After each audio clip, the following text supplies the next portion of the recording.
An old radio, and the radio was this big, and they gave us a little table, and then the speaker was separate. I mean, it was, it had wires, and you could move the speaker, and it had two big dials, one for the what station you wanted, and another one for volume.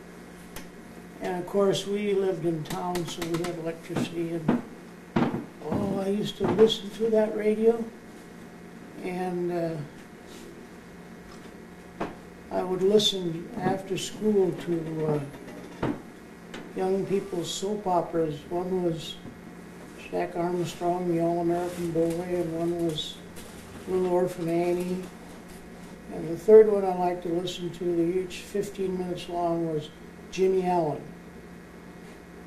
And Little Orphan Annie advertised Ovaltine, and Jack Armstrong, of course, Wheaties, and what was the other, Tyler?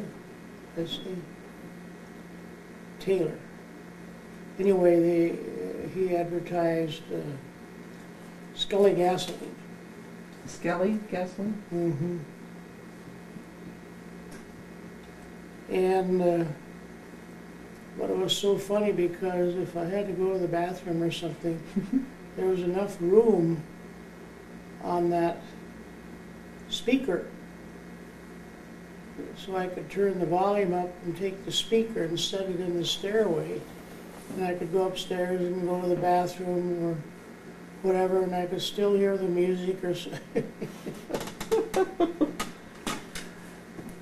But oh, I tried everything. The little pegs that you pushed that opened up a hole, they were spring-loaded, and these wire terminals for the speaker were round and they'd fit in there.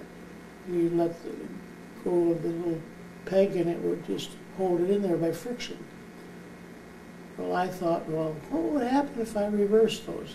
Well, nothing happened. It still worked just fine. But I was going, now, what would happen if I'd have blown out that speaker? My mother and my grandmother would have canned me. What were you talking about a minute ago about a basket?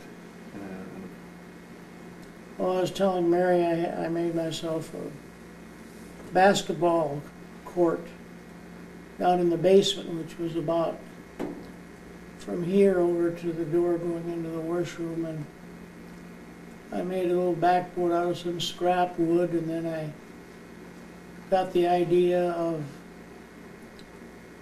making a basket out of a coffee can. And of course we had a can opener, and not an electric one, but I'd cut both ends out of it, and I'd pound it down so it was smooth. And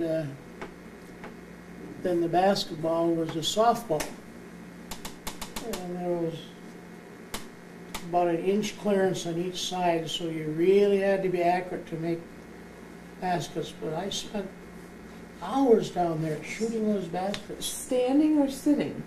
Oh, it's standing. But like, you weren't bouncing. Like a real oh, they wouldn't bounce, you know. Yeah. So you were just standing there throwing this softball. Yeah. So you have to be pretty good at it, probably. No, never did get very good. It was kind of a You mean you weren't like Michael Jordan? hit and miss proposition. But then I was telling Mary that sooner or later, of course, that coffee can would get all bent out of shape, and there's no way you could make a basket. You shoot if it went in there, it would just stay on top. Then he decided, well, I better ask Grandma or Mom for a new coffee can, and they thought it was all right because they knew where I was. I was down in the basement shooting baskets. But I never thought about asking them if it bothered the noise bothered them upstairs. But evidently it didn't, because I don't ever remember that they asked me to stop. So what else were you talking about here that I missed? Oh, we were talking about our cooking facilities. When I first remember, we had a cooking range just like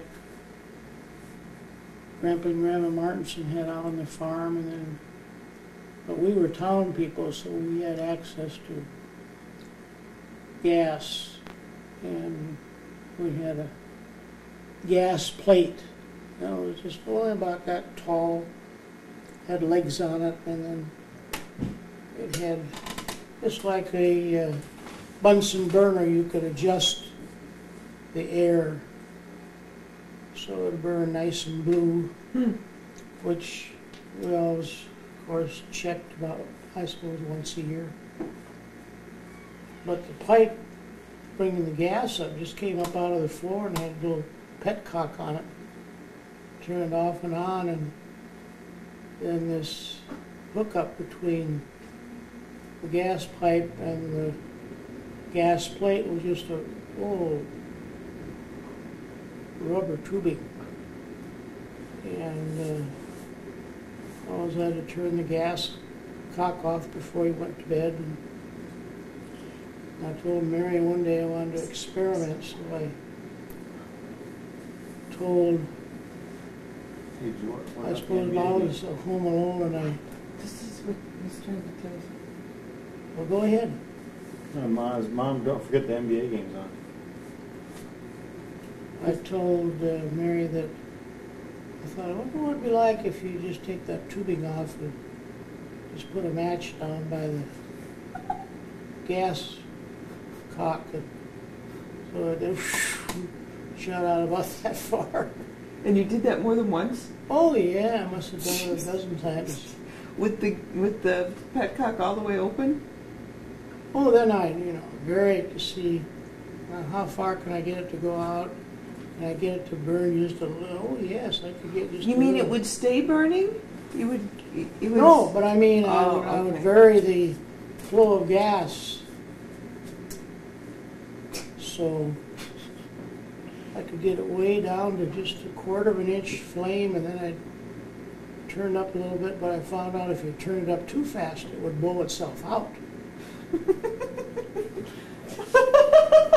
You probably came close to finding out how to get to the moon.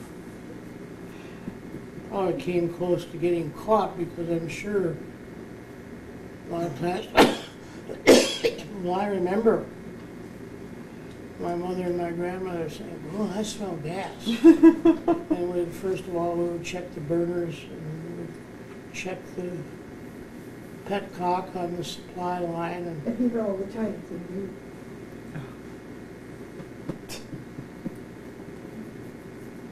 What was the address of that house? 508 Center Avenue in Decorah.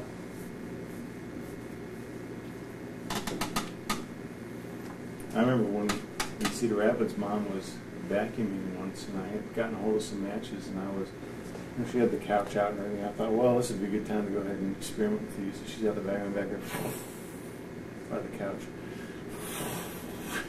At the house on 45th? No, in Cedar Rapids. Oh, you said that, sorry.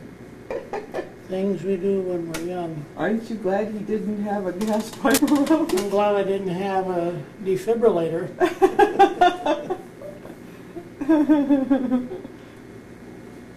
It would have gone off?